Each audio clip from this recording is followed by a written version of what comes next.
আমরা প্রায় সময় একটা আফসোস জানাই, আমরা দোয়া করি আল্লাহর দরবারে, কিন্তু আল্লাহ দোয়া কবুল করে না। আমরা চাই আল্লাহ আমাদেরকে দেয় না, এরকম কথা অনেকেই বলে, কিন্তু সত্যি কথা জেনে রাখবেন, আমরা আসলে দোয়া করতেই জানি না। আমরা আসলে দোয়া, আচ্ছা আমাদের দোয়াটা কি রকম দেখেন, আল্লাহুম্মা আমিন, আল্লাহ তুমি আমার এটা দাও, আল্লাহ তুমি আমাকে এটা করো, আল্লাহ তুমি ব্যবসা একটা লাইন করে দাও, আল্লাহ তুমি চাকরিটা পাওয়াই দাও, আল্লাহ আমাকে একটা পুত্র সন্তান দিও, আল্লাহ আমাকে একটা কন্যা সন্তান দিও, আল্লাহ সুন্দর একটা বউ ভাই মতো দোয়া করি। আমাদের দোয়া তো এটাই, কথা বলেন না? একটা কথা মনে রাখবেন, দোয়াটা শুধু দোয়া না, এটা একটা দরখাস্ত। আর দরখাস্ত যখন লেখা হয় আগে পরে কিছু সুন্দর সিস্টেমের করা দরকার আছে। এখন নবী রাসূলরা আল্লাহর কাছে যে দোয়াগুলা করেছেন সে দোয়ার ধরনটা দেখবেন। যেমন ইব্রাহিম নবী আল্লাহর কাছে দোয়া করেছেন, আল্লাহ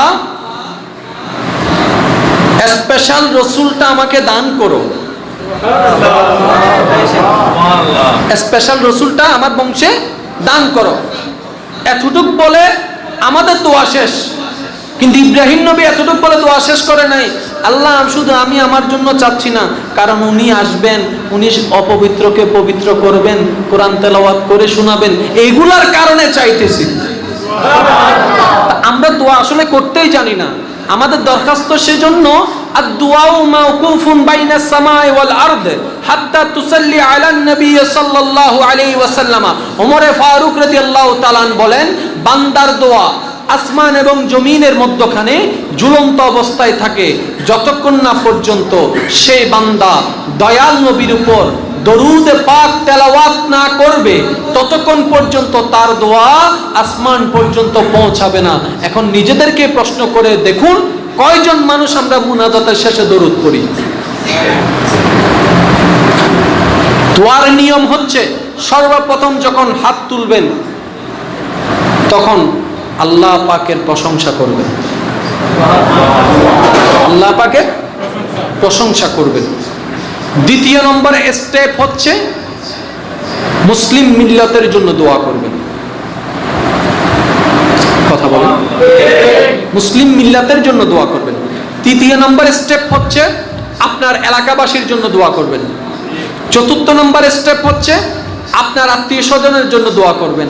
পঞ্চম নম্বর স্টেপ হচ্ছে আপনার পরিবারের জন্য দোয়া করবেন। যত নিকটস্থ তাদের দোয়া তত শেষে, যত নিকটস্থ তাদের জন্য দোয়া শেষে, যত দূরবর্তী তাদের জন্য দোয়া আগে।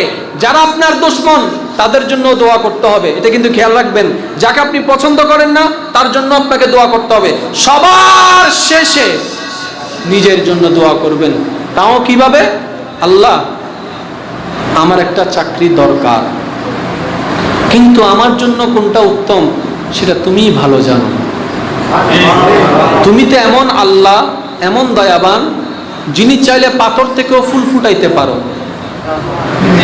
আল্লাহ সবাই বলছে আমার চাকরির দরকার, সবাই বলছে আমার বিদেশ যাওয়া দরকার, কিন্তু কোনটা আমার জন্য ভালো সেটা তোমার কুদরতি ইচ্ছার উপর ছেড়ে দিলাম। আল্লাহ আমার জন্য যেটা উত্তম হবে তুমি আমাকে সেটাই দান করিও। সবার শেষে নবীর উপর দরুদ। তাহলে এখন আপনি একটু কল্পনা করে দেখেন, দোয়ার শুরু থেকে শেষ পর্যন্ত দরখাস্তর মতো হয়েছে কি হয় নাই? দরখাস্ত সুন্দর হইলে না তারপরে এটা গ্রহণ করব নাকি করব না সে চিন্তা তো পরে না আসবে। কথা বলেন ঠিক না বেঠিক? আমরা দোয়া করতে জানি না বলেই আমাদের দরখাস্তগুলো সবসময় এদিকে ওইদিকে চলে যায়, ঝুলন্ত অবস্থায় থেকে যায়, দোয়াগুলা কবুল হয় না। আল্লাহ বুঝার আমল করার তৌফিক দান করুন।